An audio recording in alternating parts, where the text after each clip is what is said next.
ಈಗ ಅವರಿಬ್ರು ಏನೇನು ಕೊಡೈತಲ್ಲ ಇವರಿಬ್ರು ಸಂಗೀತದಲ್ಲಿ ಎಷ್ಟು ಅಕ್ಷರಗಳಿವೆ, ಸ್ವರ ಸ್ವರ ಅಂತ ಹೇಳ್ತೇವೆ ನಾವು.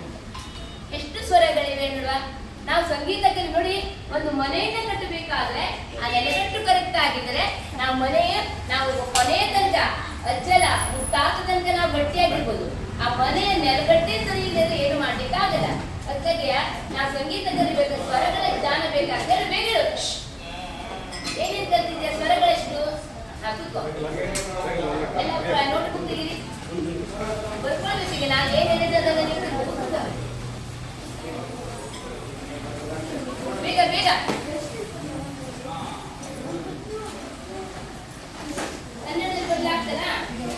ಸಂಗೀತದಲ್ಲಿ ಕಾಣ್ತದ್ಯಾ? ಯಾರು ಗೆಲ್ತಾರೋ ಸೋಲ್ತಾ ನೋಡಿದ್ರೆ ಸಾವಧಾನ್ ಸಾವಧಾನ್. Sign sign. ನೀನು ಅವನು ಇವ್ರು ಮೇಡಮ್ ನೋಡಿ ಯಾರ್ಯಾರು ಔಟ್ ಆಗೋದು ತಿಳಿಸಿ. Sign salute, sign salute, sign salute, salute. ಹೋಯ್ತು ಹೋಯ್ತು. 1 2 ಕುತ್ಕೋ ಕುತ್ಕೋ, ಎಲ್ಗಾಡಬಾರ್ದು. ಕೂತ್ಕೊಳ್ಳಿ ಕೂತ್ಕೊಳ್ಳಿ.